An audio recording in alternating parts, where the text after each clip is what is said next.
Ya, kita lanjutkan kembali perbincangan dengan Gubernur DKI Jakarta, dan Pak Anies salah satu juga yang menjadi sorotan publik adalah mengenai kebijakan reklamasi Jakarta begitu.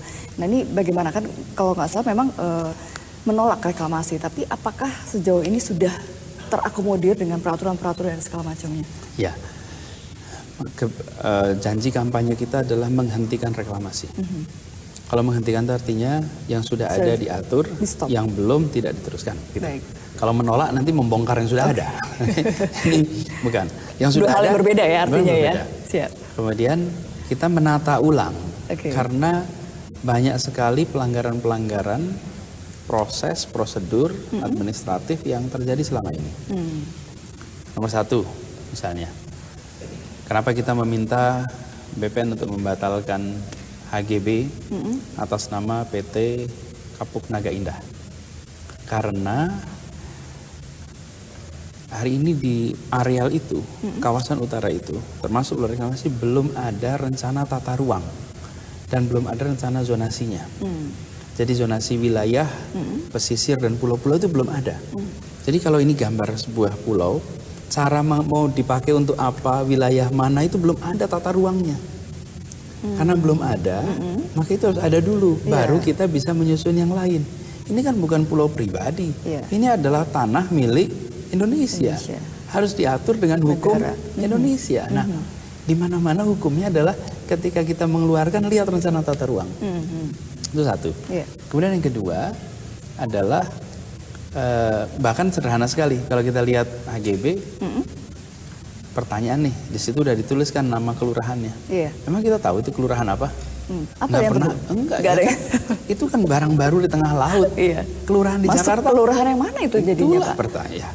Justru jadi pertanyaan. Kenapa? Karena belum ada rencana tata ruang. Pembagian kelurahan di Jakarta belum ada itu memasukkan daerah itu. Di daerah itu tuh belum tercatat di kelurahan manapun. Di situ tulis namanya Kamal Muara. Tapi Kamal Muara itu udah ada batasnya. Ukurannya udah ada. Dan itu di luar. Ini ada 312 hektar di luar sana yang nggak ada hubungannya dengan itu. Itu satu hal lagi yang menjadi masalah. Karena itu kenapa kita minta kepada BPN untuk membatalkan dulu. Itu satu. Terus yang kedua, peraturan Presiden. Instruksi keputusan Presiden. Keputusan Presiden nomor 52 tahun 95. Di situ mengatur bahwa yang melakukan proses reklamasi namanya Badan Pengelola Reklamasi. Itu yang menyelenggarakan. Badan ini boleh bekerja sama dengan pihak manapun. Boleh diatur. Lalu ada Perda nomor 8 tahun 95. Yang Perda itu mengatur juga tentang Badan Pengelola Reklamasi itu. Jadi itu reklamasi itu harus diatur lewat Badan Pengelola Reklamasi. Sekarang nggak pernah ada, pernah dipakai.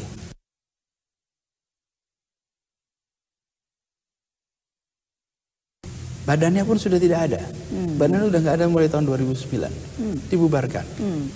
Jadi bisa dibayangkan, kerjasama yang selama ini ada, itu kerjasama dengan pihak yang tidak memiliki wewenang untuk melakukan kerjasama. Karena yang memiliki wewenang siapa?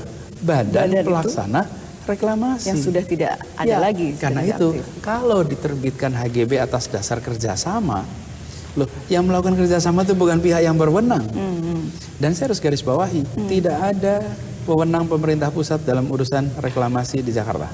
Jadi semua murni, semua ada pada Gubernur DKI. Dan itu adalah keputusan Presiden. Jadi kepresnya itu mengatakan bahwa wewenang dan tanggung jawab ada pada gubernur. Nah, sekarang saya jadi gubernur. Lalu saya melihat ada ketidaktertiban administratif. Masa saya harus diam? Kalau saya mendiamkan, salah. Salah saya. Justru saya harus mengkoreksi. Karena itu langkah-langkah koreksi saya kerjakan nih sekarang. Dan kita ingin memastikan bahwa tata kelola ini dibuat dengan benar. Jadi kita minta dikembalikan, kemudian nanti kita atur pengelolaan sesuai dengan apa? Bukan sesuai dengan selera Anies. Anies itu disumpah untuk mentaati undang-undang, mentaati keputusan-keputusan yang ada. Jadi saya harus mentaati itu, nggak punya pilihan lain. Jadi hari ini kalau saya membiarkan, saya salah. Kalau dulu saya belum jadi gubernur, saya membiarkan nggak salah. Saya sekarang sudah diberikan amanat. Karena itu nanti kita akan tata. Dan itu sebabnya kenapa saya cabut dulu perdanya zonasi. Kita akan tata ulang kawasan ini dan kita ingin memastikan bahwa warga Jakarta itu merasa tinggal di pantai. Kita ini daerah tepi pantai, tapi warga Jakarta nggak, Pak. Tidak. Minoritas yang merasakan. Jadi minoritas warga Jakarta kecil sekali yang tinggal di pesisir, yang tinggal di wilayah utara. Tapi mayoritas warga Jakarta tidak merasakan atau tidak punya bayangan bahwa kita ini tinggal di tepi pantai. Kita merasanya tengah pulau aja. Padahal tidak. Kenapa? Ya karena pantai bukan bagian dari keseharian kita. Mengapa itu terjadi? Karena pantai tidak bisa diakses publik.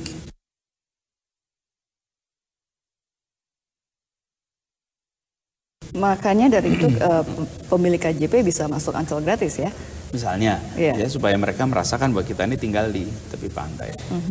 Baik, mungkin terakhir Pak Gubernur, artinya dengan 100 hari ini, 101 ya kalau sekarang, apa yang menjadi prioritas kemudian gitu dari 3 hal ini kan di 3 bulan pertama. Adakah 3 bulan berikutnya, periode berikutnya? Iya, sebetulnya bagi kami sih kami akan jalankan terus apa yang sudah kita kerjakan dan kita ingin agar semua program yang kemarin kita rancang, kita finalisasi, uji coba yang kita lakukan dapat feedback yang baik. Kemudian penyusunan RPJMD kita tuntaskan, dan sudah itu satu-satu nanti masalah kita coba selesaikan, dan kami mengajak warga untuk terlibat dalam proses ini semua. Baik, mungkin terakhir juga mengenai kalau dulu kan kita Jakarta ini punya clue gitu, ketika ada keluhan tanggapan begitu, warga punya akses untuk itu. Kalau yang sekarang bagaimana caranya? Itu masih ada. Tetap mengaktifkan dengan clue atau dengan konsep yang berbeda? Bahkan kami membuka di tiap kecamatan hari Sabtu untuk warga bisa datang dan melaporkan bila ada masalah, dan saya rutin berikan pengecekan kepada wali kota untuk memastikan tidak ada PR yang nggak selesai. Jadi warga tidak harus datang ke balai kota, warga silahkan datang ke kecamatan nanti bisa diselesaikan. Dari Senin sampai Sabtu begitu ya. Baik, Pak Anies, terima kasih banyak telah bergabung sama kami. Selamat kembali bertugas. Dan pemirsa, demikian perbincangan saya dengan Gubernur DKI Jakarta Anies Baswedan.